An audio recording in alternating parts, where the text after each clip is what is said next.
माझी वहिनी दिसायला खूप सुंदर होती. ती काहीतरी कारण सांगून सतत माहेरी जायची. मला वहिनीवर संशय येऊ लागला. मला समजले होते की वहिनी दिवसा घरातून निघायची आणि माहेरी न जाता रात्री दुसरीकडे जायची आणि सकाळी घरी परत यायची. पण ती रात्रभर कुठे असायची? एकदा मी वहिनीचा पाठलाग केला. त्यानंतर जे मला दिसलं ते पाहून मी बेशुद्धच पडले. माझी वहिनी दिसायला खूपच सुंदर होती. तिच्यावर ज्याची नजर पडायची तो तिला बघतच राहायचा. दादा आणि वहिनीच्या लग्नाला अजून 1 वर्षसुद्धा झालं नव्हतं, तरी वहिनी सतत माहेरला जायची. कमीत कमी आमच्या घरापासून वहिनीचे माहेर 10 ते 12 किलोमीटर होते.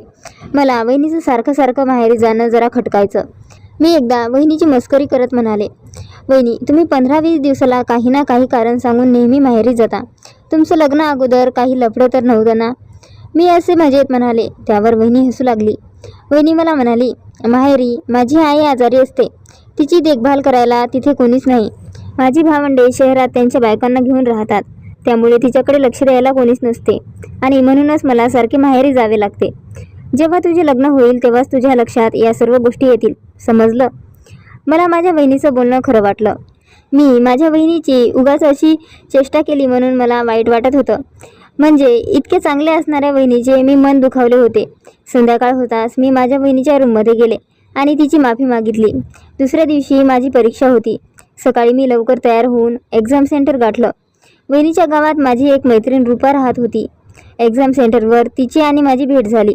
रूपाने नवीन मोबाईल घेतला होता.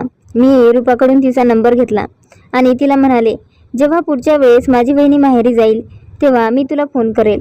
रूपा माझी जिवलग मैत्रीण होती. रूपा माझ्यासाठी वहिनीवर नजर ठेवण्यासाठी जासूस होणार होती. मी घरातून कुठे जात नव्हते. मी घरी बसूनच माझा अभ्यास करत होते आणि जमलं तर वहिनीलाही घरच्या कामात मदत करत होते. एके दिवशी सकाळी उठून पाहिलं तर वहिनी घाईघाई सगळं आवरत होती. मी तिला पटकन आवरण्यामागचे कारण विचारले तर ती मला म्हणाली, आई खूप आजारी आहे. मी तिला भेटण्यासाठी जात आहे आणि उद्या सकाळपर्यंत घरी येईल. काही वेळानंतर वहिनीने तिचं आवरलं आणि रिक्षामध्ये बसून माहेरी निघून गेली. ती घरून निघताच मी माझ्या जासूस मैत्रिणीला म्हणजेच रूपाला फोन लावला आणि तिला तिचं काम समजावून सांगितलं. रूपा वहिनीच्या माहेरीच राहत होती. वहिनीच्या घराशेजारीच तिचे घर होते. आता सकाळची संध्याकाळ झाली होती आणि मी सकाळपासून ते आतापर्यंत रूपाच्या संपर्कात होते. पण वहिनी तिच्या घरी म्हणजेच तिच्या माहेरी अजून पोहोचलीच नव्हती. त्यामुळे मी डायरेक्ट वहिनीला फोन लावला. वहिनीने फोन उचलला आणि मला म्हणाली, काय झालं प्रीती, फोन का केलास? घरी तर सर्व ठीक आहे ना? मी म्हणाले, हो सर्व ठीक आहे वहिनी. तुमच्या आईची आता तब्येत कशी आहे? वहिनी म्हणाली, आईला डॉक्टराकडे घेऊन गेले होते. औषध गोळ्या दिल्या आहेत. सध्या तरी आईची तब्येत बरी आहे. उद्या संध्याकाळपर्यंत मी घरी येईन. वहिनीचं असं गोड बोलणं ऐकून मला जास्त वेळ राहावलं गेलं नाही आणि मी तिला उलट प्रश्न विचारला की वहिनी, खरंच तू तुझ्या माहेरच्या घरी आहेस? वहिनी मला लगेचच म्हणाली, प्रीती तू पण ना काहीही विचारतेस. मी माहेरी नाही तर आणखी कुठे जाणार आहे, तूच सांग. ठीक आहे वहिनी, तू तुझी काळजी घे, असे म्हणून मी फोन ठेवून दिला. वहिनीचा फोन ठेवून दिल्यावर मी लगेचच रूपाला फोन लावला आणि तिला म्हणाले, रूपा तुला खरंच माझ्या वहिनीचं घर माहिती आहे ना, का तू मला मूर्ख बनवत आहेस? रूपा मला म्हणाली, अगं प्रीती, मी तुझ्याशी खोटं का बोलेन?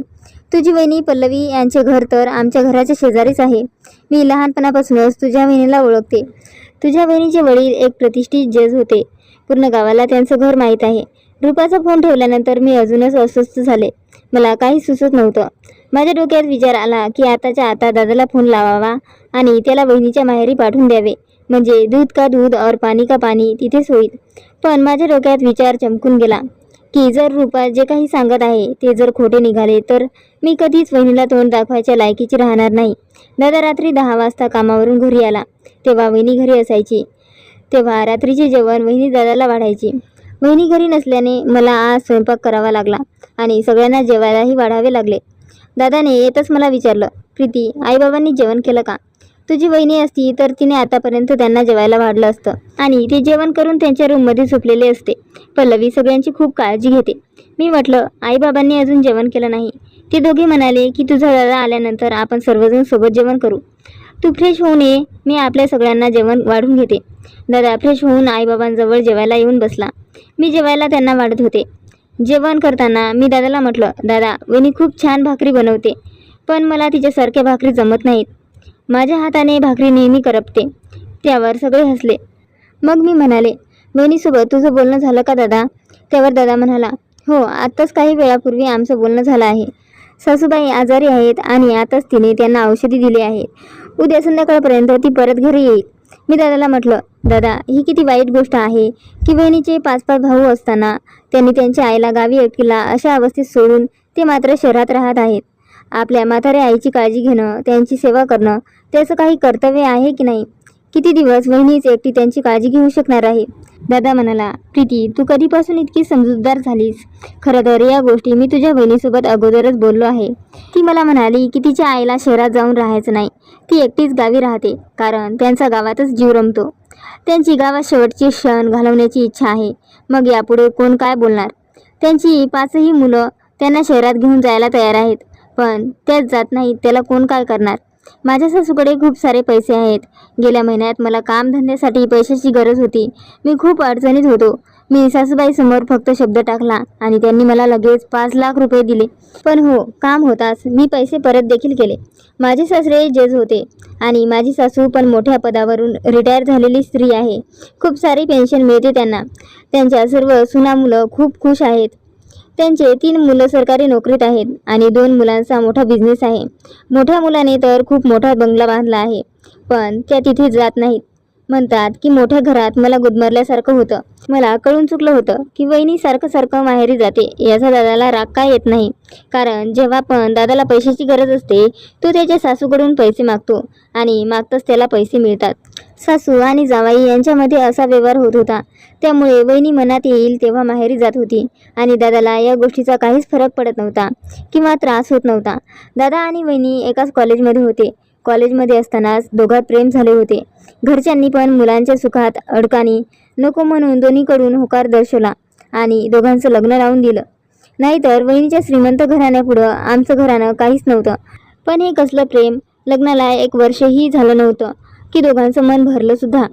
सगळ्यांचे जेवण आटोपल्यानंतर आम्ही सर्वजण आपापल्या रूममध्ये झोपण्यासाठी निघून गेलो. पण मला काही झोप येत नव्हती. मी विचार करत होते की जर वहिनी तिच्या माहेरी नाही तर मग कुठे जाते? मी न राहून पुन्हा एकदा रूपाला फोन लावला, पण तो रूपाने उचलला नाही. सकाळी मी उठलेच होते की माझा फोन वाजू लागला. रूपाचा फोन होता. मी तिला काही बोलणार तोच ती म्हणाली, प्रीती तुझी वहिनी आताच ऑटोमधून उतरून घरी आली आहे. रूपाकडून ही खबर ऐकून माझा संशय खरा ठरला. आता मी समजले होते की वहिनी रात्रभर दुसरीकडे होती आणि आता घरी पोहोचली आहे. कारण तिला तिचं खोटं लपवता येईल म्हणून वहिनी आता दादाला फोन करेल आणि तिच्या आईशी दादाचं बोलणं करून देईल. म्हणजे दादाला तिच्यावर शंकासुद्धा येणार नाही. मी रूममधून आवरून बाहेर आले आणि सगळ्यांसाठी नाश्ता बनवू लागले. दादा नाश्ता करण्यासाठी बसलाच होता की तितक्यात दादाच्या फोनवर वहिनीचा फोन आला आणि वहिनीने तिच्या आईसोबत दादाचं बोलणं करून दिलं. नाश्ता करून दादा तिच्या कामावर निघून गेला. दुपारचे जेवण बनवून मी माझा अभ्यास करण्यासाठी रूममध्ये निघून गेले. दुपारी थोडा डोळा लागलाच होता की रूपाचा फोन आला. ती म्हणाली की वहिनी आताच तिथून निघाली आहे. संध्याकाळी 4 वाजेपर्यंत वहिनी घरी पोहोचली. आईबाबांना भेटून ती लगेच माझ्याकडे आली आणि म्हणाली, प्रीती आजकाल तू माझी खूप काळजी घेत आहेस. काल तू मला फोन केलास, खूप बरे वाटलं. मी म्हणाले, तुमच्या आईची तब्येत कशी आहे वहिनी? सध्या तरी ठीक आहे. एवढं बोलून वहिनी माझ्या रूममधून निघून गेली आणि मी मात्र बेडवर पडून वहिनीच्या अशा वागण्यावर विचार करत बसले. कसली चरित्रहीन आहे ही बाई! माझ्या दादाला खूप मोठा धोका देत आहे. वहिनीने आणि दादाने प्रेमविवाह केला होता, पण प्रेम हे असं असतं का? किती निर्लज्ज आहे वहिनी, जी दादासमोर साळतपणाचा आव आणते. मला वहिनीचं खरं रूप सर्वांसमोर आणायचं होतं, पण माझ्याकडे वहिनीच्या विरोधात कोणतेही पुरावे नव्हते. त्यामुळे मी गप्प राहून योग्य संधीची वाट बघत होते. अजून 15 दिवसही झाले नसतील की वहिनी माहेरी जाण्यासाठी तयारी करत होती. मी बहिणीला विचारले, कधीपर्यंत परत येशील? वहिनी म्हणाली, उद्या दुपारपर्यंत मी परत येईन. त्याचं असं आहे की आईच्या खात्यामध्ये पेन्शन जमा झाली आहे. ती आजारी असल्याने पैसे काढण्यासाठी मला जावे लागणार आहे. मी म्हटलं, ठीक आहे वहिनी, तू काळजी करू नकोस. मी रात्रीचे जेवण बनवते. वहिनी गेल्यावर मी आईला म्हटलं, मी कॉलेजला जात आहे. संध्याकाळपर्यंत परत येईल. स्कूटी चालू केली आणि मी वहिनीचा पाठलाग करू लागले. वहिनीचं गाव 10 ते 12 किलोमीटर होतं, पण ट्रॉफिक आणि रस्ता खराब असल्याने 1 तास तरी लागायचा. वहिनी तिच्या माहेरच्या दिशेने जात होती. मला वाटलं की वहिनीला शंका तर आली नसेल ना की मी तिचा पाठलाग करत आहे. तेवढ्यात रिक्षाने समोर जाण्याऐवजी डावीकडे टर्न घेतला आणि थोड्या वेळातच रिक्षा एका जुन्या घराच्या गेटसमोर जाऊन थांबली.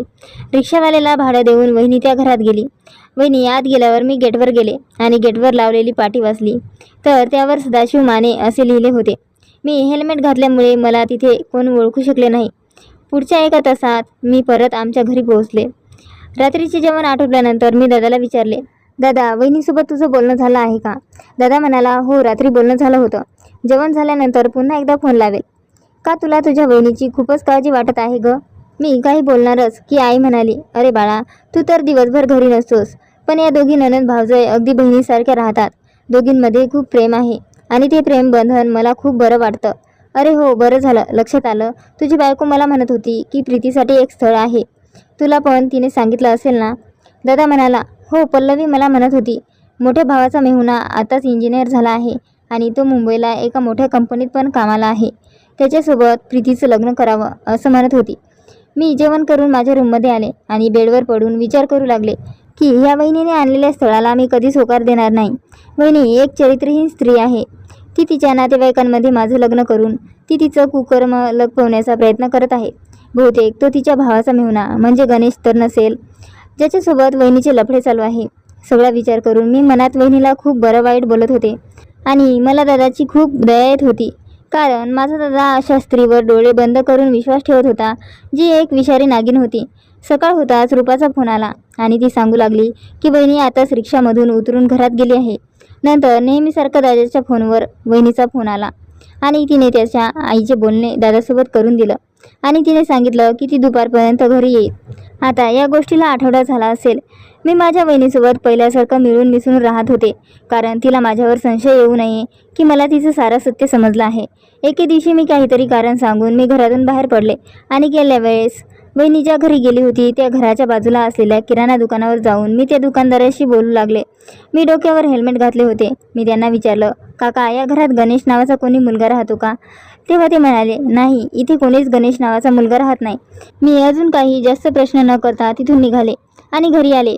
मी शपथ घेतली की काहीही झालं तरी मी वहिनीला रंगे हात पकडणारच. एके दिवशी दादाकडून मला समजले की शहरातून वहिनीचे काही नातेवाईक येणार आहेत आणि त्यामुळे वहिनीही खूप खुश होती. 10 वाजता दारात खूप मोठी कार येऊन थांबली. वहिनीचे शहरातले मोठे भाऊ आणि भावजय आले होते. सोबत गणेश नावाचा मुलगा पण होता. अजून काही माणसे होती. सर्वजण मला पाहण्यासाठीच आले होते. मनातल्या मनात मला खूप राग आला होता.